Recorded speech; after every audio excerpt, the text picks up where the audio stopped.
right, so our live got interrupted, so I'm going to try to finish the readings over here. Okay, so we were in the middle of Christy's reading, and like I said, it seemed like she had had a very similar, past life to somebody else that we were talking about earlier when we were pulling some cards. And so it was the one that took place in Oceania during the time of the Crusades and the Inquisition, and it was that this energy wanted to take on the new religion. So there was a lot of trauma that went on with that. It does feel that, again, some of the lessons was like where we place our power. Do we place our power outside of ourselves? Do we place our power, in the hands of other people? Can we place the power back in the hands of ourselves? So it's very similar to the past life of the other person we had read for. Um, but it was just that um, it just went the other way. It was just like two different points of view, where one wanted to hold on to the religion and be a little secretive about it, where the other one had accepted the other religion because of fear of what could happen if they didn't change their belief system, and then feeling duped because of it. So thank you, Christy, for allowing me to read for you.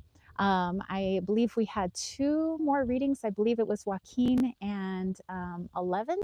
I know that Susie Gemini is around here somewhere, so maybe she might be able to help. But we can definitely dive into Joaquin's reading. Thank you. I don't think I would have time to do like multiple past life readings for you, but we'll definitely do one deep dive into your past life. And then our last friend, 11, who got two past lives. So thank you. Okay, so, and it seems like YouTube keeps trying to shut down these live chats, but they can't hold us down forever. Okay, so Joaquin, let's do a nice deep dive here. So again, this is for everybody kind of carrying over from the live chat that got halted or stunted or something happened. I don't know, YouTube booted it. Uh, so if you're seeing it, it says part 3. I tried to do a part 2. I don't know, it got, just ignore it saying part 3. This is part 2. Part 2 of our live chat, so that we can finish up with our readings. So the last 2 readings I had before we call it quits for the day is, like I said, our friend 11 and our friend Joaquin's, but we'll do Joaquin first. I think there was one more person, but hopefully Susie comes back over so that I remember, because I don't want to leave that person out, obviously. Okay, so let's take a look at Joaquin. We'll do a nice deep dive. Okay. Joaquin. Oh, thank you. So yeah, this is everybody. Hopefully everybody's coming over from the last live chat. That one got shut down for some reason. So I'm just trying to finish up the last 2 readings that were there. And then I'll do my meditation, and then we'll call it a Sunday. Okay. So sorry if I won't be able to read all of the comments. It's just diving into these past life readings, and am I Native American? Yes, I am part Native American, actually, Pima. My family from Sonora, Mexico. Okay. Okay, Joaquin. And hopefully Joaquin makes it over here. Okay, Joaquin, this time frame is World War. All right, so this feels like it is World War I, so the World War age. Okay, World War I. Interesting. And the location, I guess it's a civilization that's not really around anymore. I mean, I guess we could think of like Prussia. Like Prussia doesn't really exist anymore. I mean, we have like northern Germany and stuff like that. So but it actually does feel like Prussia. Interesting, because I also have family from Prussia. All right. So, okay, so for Joaquin, Prussia. Interesting. All right, so let's take a look at what's going on here.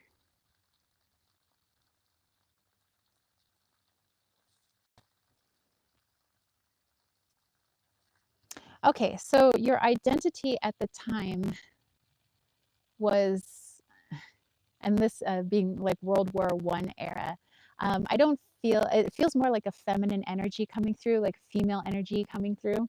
Um, and this is like being a lover of a lot of people, like not like as an occupation, just like you loved love, basically. You love to be in love.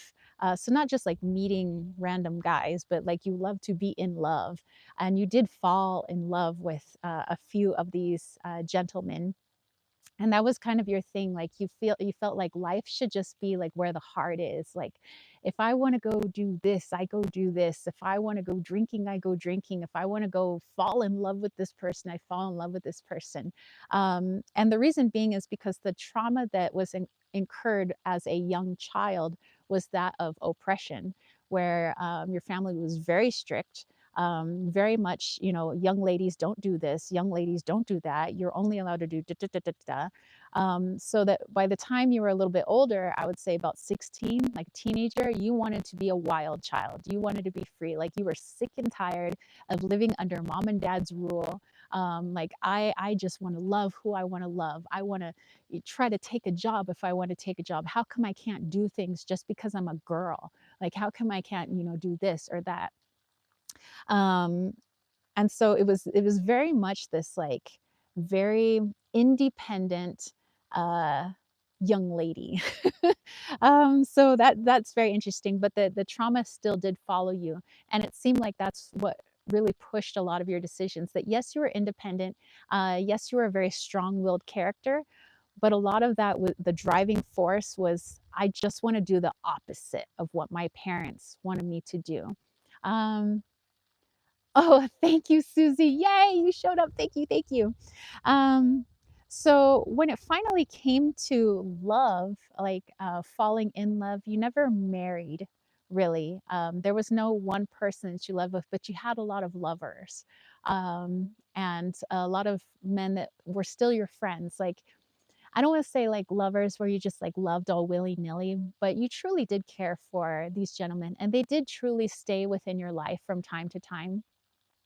They did, um, you know, want to be a part of your life. Um, but you just, yeah, were alone in that respect, but never alone, alone. I felt like you did have a lot of friends.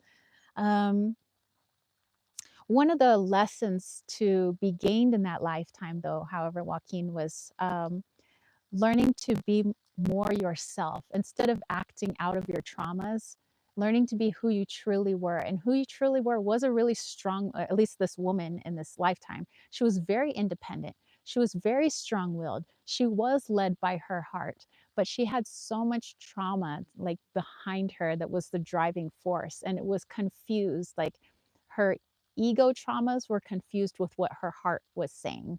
Um, So when it came to like her faith, um, because she was so extreme and a lot of things that she did, she was also extreme in her faith. So it seemed like she pick and chose faith. Like I am really Lutheran right now, or I'm really Catholic right now, or I'm really Christian right now. So it's like she was also trying to try out all these different faiths as well.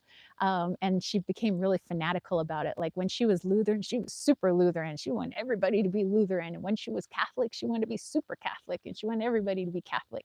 And it was just she was trying to find her place in the world for feeling so oppressed as a child, and so feeling like everything that she wanted was bad. Like all of her feelings were bad. Like she got beat pretty hard, and it was the everything you think is wrong.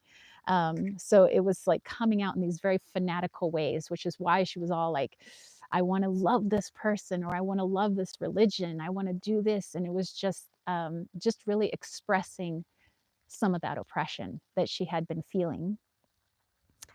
Um,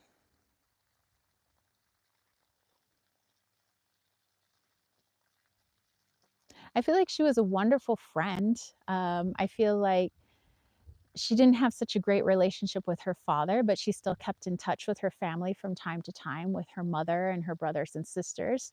Um, a couple of her brothers didn't really, they took more of the father's side. So there were not very nice things that were said to her, especially keeping so many lovers as she did. Her brothers and sisters were like, you're, a bad person, and, you're going to hell for this, and all of these things, which also weighed on her because she loved her brothers and sisters.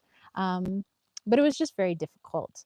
Um, and in the end, her life, I feel like she died pretty young, so to speak. I feel like she was in her early to mid 30s. Um, and it was in childbirth. Uh, she did end up having, I think it was like 3 children, and it was her third child. There was just complications. I don't believe that the child made it to term. I believe this was a stillborn. Um, and there was just complications that came from that, and so she ended up dying in childbirth because of it. um, but there's a lot to be learned from her lifetime, and definitely see if any of this, I guess this was for Joaquin, but definitely see if any of this connects with you, or um, correlates with this, sometimes feeling like extreme about things. And sometimes that extremity could come from feelings of extreme lack or extreme oppression, or somebody telling you you extremely can't do this, so you want to do the opposite. And especially difficult with somebody who's already born with like an independent streak, being told that they can't do certain things. They're going to rebel in an extreme way. So definitely take a look into that, meditate on it. Let me know how it sits with you. But thank you, Joaquin. You've been so gracious, and thank you for everybody who's done the bonus readings, basically, with the super chats and super stickers. I believe we had one more, and that was 11, and 11 got 2 past lives, and I think that was the last one for today. Susie, let me know if that was everybody, because the last reading I just finished up on was Christy, and then I went to Joaquin, and then I think 11 is our last 2. 11 got 2 of them, but yeah. Okay, so okay, thank you, thank you. I was like, oh my gosh, I hope I'm not missing anybody.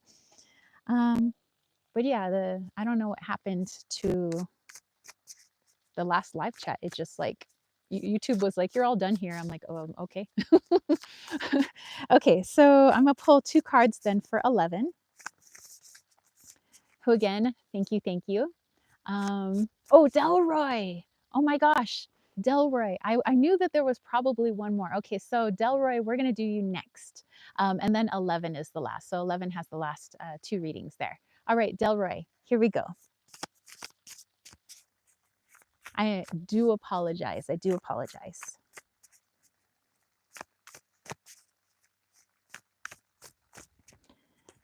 Okay, Delroy, let's take a look here.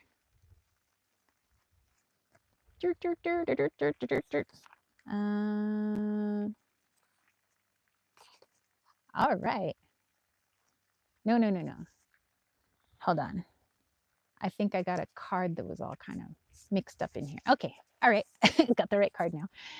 Here we go. All right, Delroy. Let's take a look. All right. We are going to... We are headed to the 70s. This is interesting. I've learned about past lives.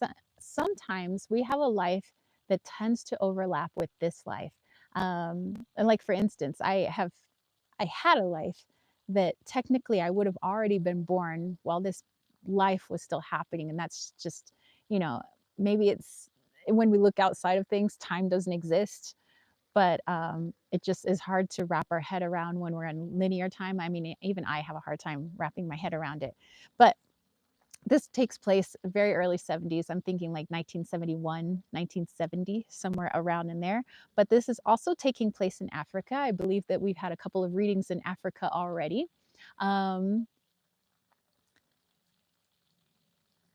Let's see here. So let's see what's going on in Africa. What part of Africa?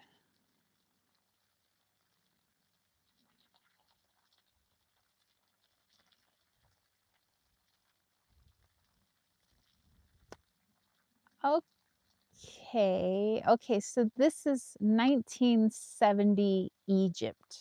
So we're not talking ancient Egypt. We're talking 1970 Egypt. Um,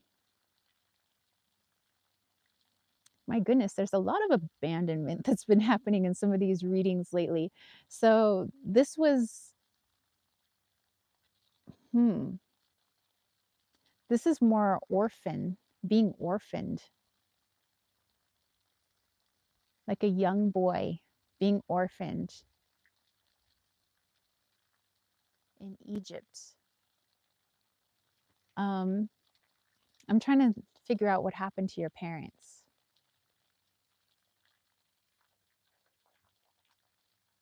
Oh my goodness. Okay.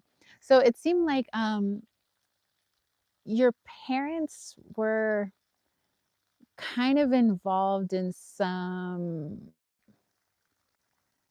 like selling of drugs in a way, but your mom and dad I don't believe were married at this in this lifetime, but they okay, I think we're back. Okay. So it was in like the drugs and things like that, and something had gone wrong. Um, somebody accidentally shot somebody else, which caused like this whole shootout, and a few people died. It was like 2 or 3 people died. Two of those people were your parents, though, leaving you orphaned. There were various people that tried to take you in, like some auntie tried to take you in. There was a grandparent that tried to take you in, but times were difficult, and it was better to kind of give you up to the like the government to kind of take care of, to go into an orphanage. You ran away from that orphanage, so you ended up living out on the streets. But it was definitely a very hard life, trying to care for yourself on the streets, not feeling like you trusted anybody. Um, eventually, not really finding love, but finding somebody that you felt that you can control, because you felt like you couldn't control the death of your parents. Like there were so many factors that you couldn't control in your life, so you wanted to control this other person in your life. Um, and these feelings of abandonment and like being unwanted and always having to fight for what you want, it kind of followed you throughout your whole life of like, I always got to fight for all my money, I got to fight for my food. You got into a lot of like actual physical fights. um, and it feels like you ended up living a rather short life at this time. So about 25 was the age that you had passed away. And it was due to one of those many fights that you had gotten into, just so much anger at your parents, so much anger that your aunt couldn't take you in, that your grandparents wouldn't take you in, that like, it's like, I didn't do anything wrong. My parents were the ones that messed up, basically. And so it's just wanting to take your anger out on everybody else, no matter who it was, but also feeling like you have to like take what's yours kind of action because you lived out on the street for so long. So it was in one of these fights where I do feel like a baseball bat to the head was the mode of passing. Um, but yes, just definitely just a life where I can't trust anybody. I feel like nobody is ever really here to help me, even though people that I'm supposed to call family, they're not here to help me though. So I would say definitely, yeah, tap into this life, meditate with it, try to send some healing to this young man, and see if any of those themes pass over. Not that you're involved in drug sales, or that your family died in a horrible way, but more those feelings of I always got to fight for what I want, or nobody is ever going to help me. Those types of feelings. So again, sending love to all of these past lives, by the way. All right, and then we had 11, which is our last one, our last two actually. Um, so yes, thank you, thank you, thank you. Um, so one, let me just mix these up a little bit more.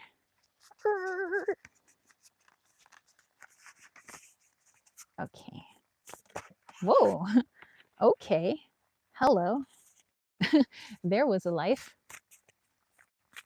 And I think after this, we'll just go into our guided meditation because I know we've been on YouTube for like a long time today.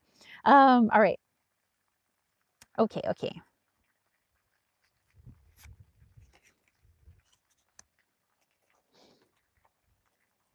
Okay.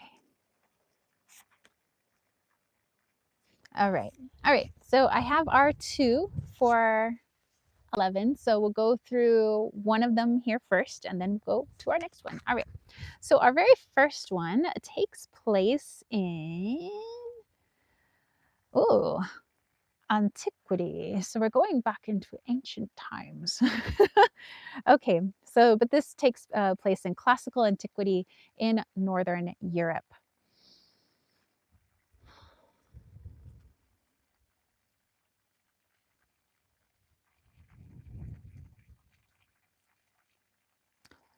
Okay, so we are looking at the identity of this person is a sibling of sorts. Like I don't feel that you passed away as a child, but just the part of the life that we're focusing on is the part where you were a young sibling. So this feels like a young boy, probably about 10 years old, just the part of the life that we're looking at with him. Um,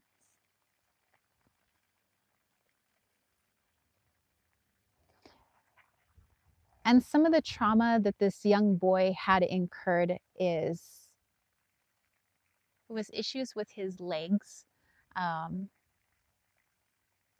it could have been from polio or something else, something debilitating where just they they used to work. You used to have use of your legs, but there was some illness that happened that caused the legs to no longer work.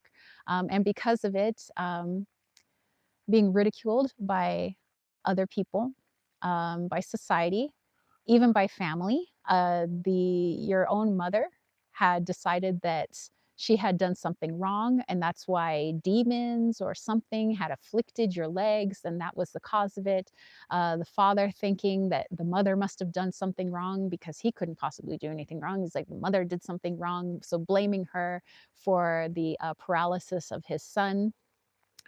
And so it was just a whole lot of like blame game. And you kind of blamed yourself. You also blamed her. Like I said, you blamed your parents. And it was like, why did you guys have to do something awful? And now that karma's on me. And now I have the loss of my legs. Like, why am I being punished?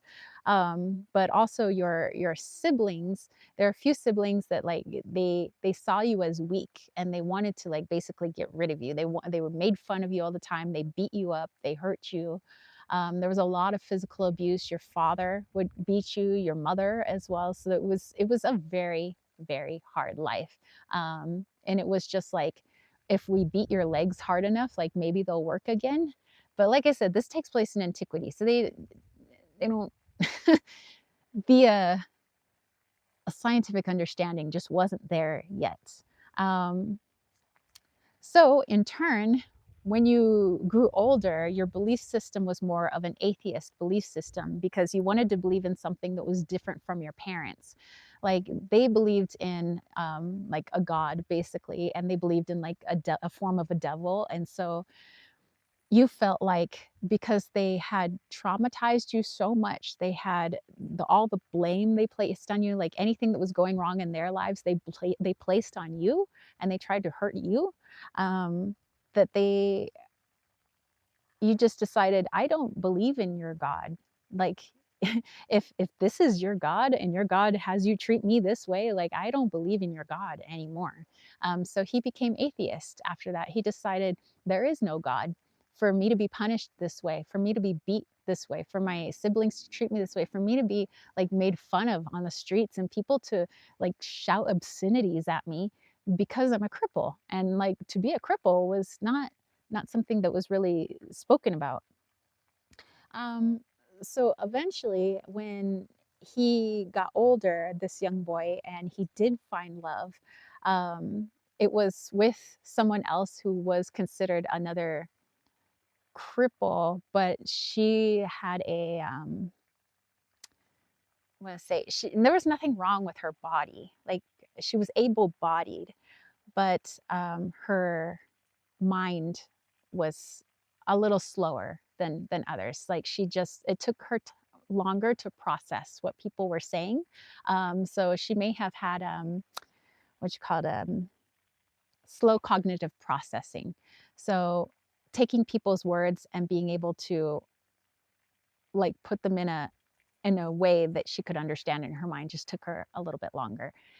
So in this way, this young boy who needed the help of his wife, he felt so, well, now he wasn't a boy anymore, he was an adult, but he felt so like so low on himself, so low self-esteem that he took a lot of those frustrations out on his wife. So he cursed at her, he screamed at her, he blamed her for a lot of his problems. Um, but that's unfair. So she suffered a lot of abuse. I mean, he didn't really like hit her or anything, but he constantly told her that, you know, she was stupid, she was dumb, da da da. And he was just taking out basically all of his traumas out onto her. So there was a lot of domestic abuse then in that relationship. But some of the one of the lessons in this that lifetime was all about being the leader of your own life. That just because somebody's yelling things at you and telling you that you're limited in this way, you can only do this. You're a bad person. You know, the devil has done this to you. No matter what their beliefs are, you are the leader of your own life. You don't have to believe those people. You don't have to choose to then become an abusive person just because you were abused yourself.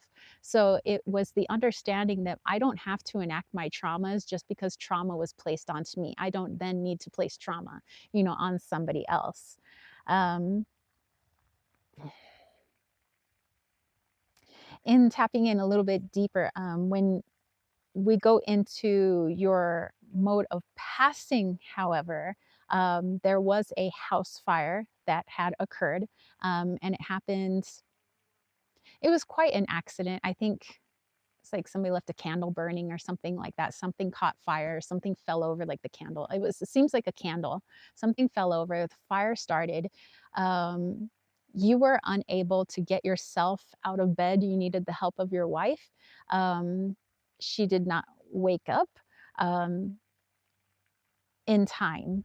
So by the time you did like get her up, because also she may have had sleep apnea as well. So she had like issues like coming out of really deep sleeps and sometimes like breathing and stuff. So um, when she finally did come out of it and wake up, there was no way out of the home.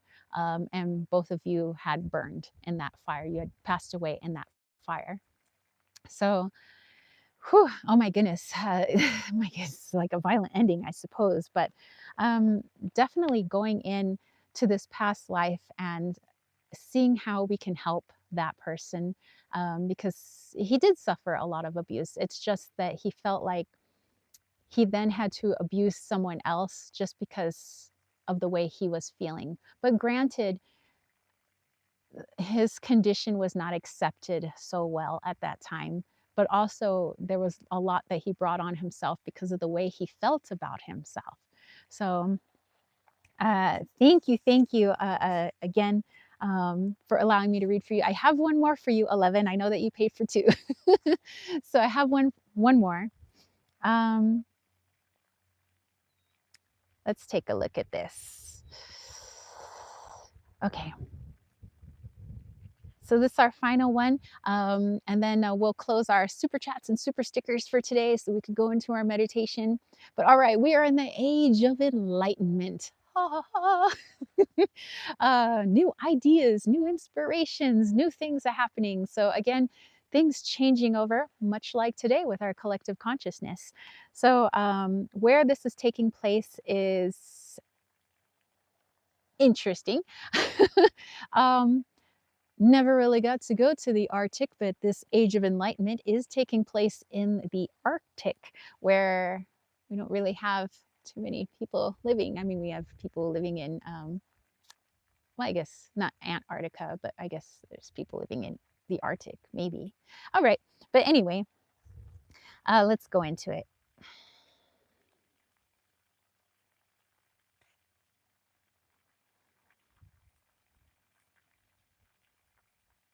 It seems like a nomadic like tribe, really. Not like people that are studying anything in the Arctic. It was more like a tribe that was like a nomadic tribe kind of going through and passing through the Arctic, which is interesting. It feels like there are ships that just didn't make it through. And those ships, I don't think, no, they don't exist anymore. Either they're under millions of pounds of ice or billions of pounds of ice. I don't know, but those ships just aren't there anymore. But that's how they originally arrived. And so it was more like a trying to cross the Arctic, which is tough.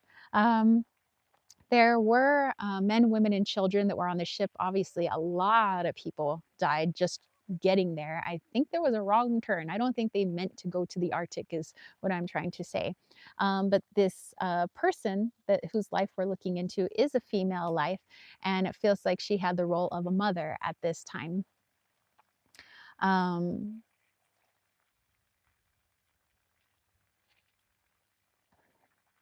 when it came to following others. It seemed like she followed others blindly. Like when somebody said, "All right, we're gonna move ahead because this seems like the right direction, you know, and this is the way we're gonna go, and we're gonna set up our new community and civilization." Um, she never spoke up. She never said anything. She didn't say, "Hey, you guys, I have my intuition says that we are like headed towards death. This is the wrong direction. Like, what are we doing?" Like, she never said that, and she felt like it just wasn't the place of the woman to be able to say things. But that's also not true because there were women at the time that did speak up and they did speak their mind and they spoke their intuition. But she just felt like she just didn't want to deal with the backlash. She didn't want to argue with other men. So she just kept quiet and just kind of did what she wanted to do, which was take orders and keep her children safe. And she felt like the men probably knew best on how to keep these children safe. So she went along with them. Um, the reason that they had fled is because of war that was going on in whatever countries they had come from. It feels like this is a few different countries. It's like um, I guess if a bunch of people trying to flee a type of war paid a person to get them across the ocean somewhere to safety, to just to find a new land. And I think that they had taken a wrong turn and they had wound up in the Arctic. And that's why a lot of them ended up perishing because that's not really where they truly intended to go. They didn't have a lot of food. I don't know how much food you're going to find in the Arctic. So that was a thing. But also the war left a lot of trauma on her as well. And that's also why she didn't speak up because she had learned that the people that spoke up during the war, those people were marked, and those people, um, were marked for death. Um, okay, I am going to plug this thing into the Jeep. It looks like we're dying on battery here. Oh my goodness.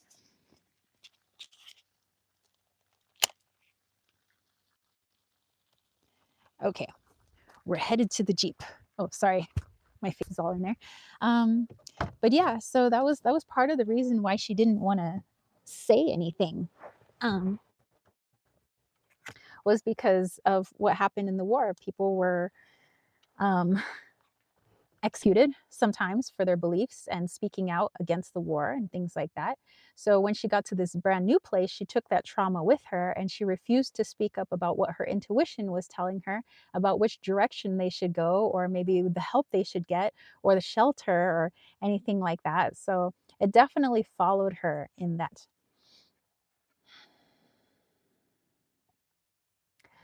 Some of the things that she believed in, like her particular faith, was the offering of a type of sacrifice, not like human sacrifice or anything, but like that you had to make sacrifice for good things to happen to you. So either you sacrifice your time, you sacrifice your energy, your love. Maybe you give up food offerings as sacrifice. Sometimes it's the maybe taking the life of a chicken, as sacrifice just to appease her belief system to say like I want good things to happen to me. And so there was some of that. And so that's also part of the reason why she never spoke up about certain things. She felt like she had to make sacrifices, let the men take charge, let them take over. And they'll, in that sacrifice of giving away my power, they'll lead us to freedom, they'll lead us to safety, and then my children will be safe. And that was something that she truly believed in. But part of her lesson in that lifetime was learning to speak her own truth and having to have better discernment, which means to truly listen to her intuition and then speak up about it, because she could probably have saved a lot of people's lives had she said something, because there were other people, men and women, that felt the same as her. But again, they just blindly followed along because of the traumas that happened because of the war. Um, so when she eventually passed away, this is where her discernment came in play again. When it came to eating certain things, there was something she was for sure that was no longer good. Like, I don't think they had canned foods back then, but let's say a canned food, it's rusted, it's full of botulism or whatever. And she decided, well, the men said that this is safe for us. And even though everything in my being is saying we're going to be poisoned if we eat this food, let's eat it anyway. But that's just because, again, if you speak up, you're going to be killed. At least that's what she thought, because of the war she had come from. So that trauma had followed her even into her decision making about the food she should eat. So she was accidentally poisoned. That food was rotten, and the food did make a lot of people sick. She ended up passing away because of that sickness. So it's not like it was an instant death, but um, just kind of where they were, the Arctic, you're not really going to have a whole lot of medical supplies at your disposal in order to help these people. So, okay, all right. Thank you, 11, for allowing me to do those 2 readings for you. JG said, war sucks. As a nation, we eat processed foods. That's more deadly. So bad in the modern era. Exactly. That's why we try to stay away from processed foods over here. I got my corn and my squash and my zucchini that are growing over there. But anyway, thank you. Thank you so much, everybody who got a reading today with these live past life readings. And I know that we went crazy over time. It was what, like 3 hours? James says we're going to be on here 4 hours. He was probably right.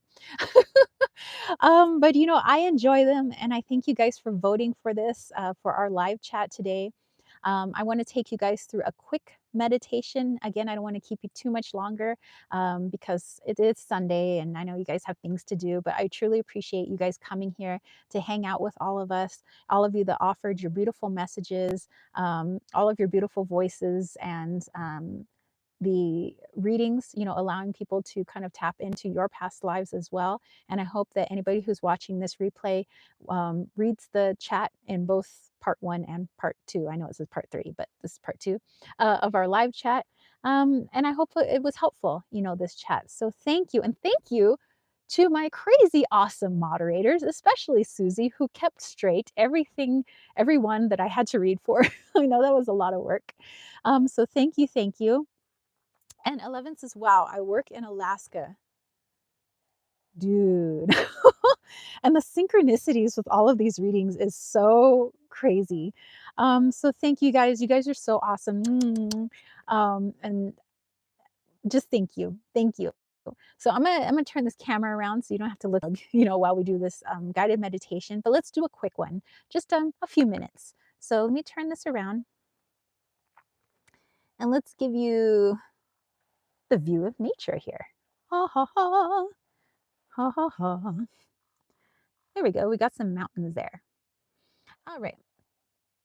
So you guys go ahead and find a nice comfortable space, someplace that you will not be disturbed for at least the next few minutes. We're just going to ground ourselves before moving on with the rest of our day. So go ahead and bring your awareness to your breath while you sit under a tree or on the ground, or possibly sitting on a cushion or lying on your bed or in a chair. Anything that's comfortable for you.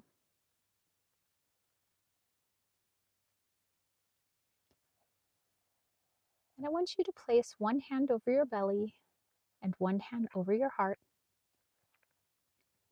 I want you to be mindful of your breathing. Is it slow? Is it fast? Just taking stock. What we're going to do now is we're going to take a nice, slow inhale together. Ready? 1, 2, 3, 4. Hold and exhale. 2, 3, 4, 5, 6. Hold. We're going to continue this, having longer exhales than inhales. And as you focus on your breathing, I want you to think about what you would like to breathe in for this week. We are in a change of season, whether you are going into spring in the southern hemisphere or going into fall or autumn in the northern hemisphere. What would you like to bring in? What would you like to fill your life with at this time? I want you to bring this in through your breath. And as you exhale,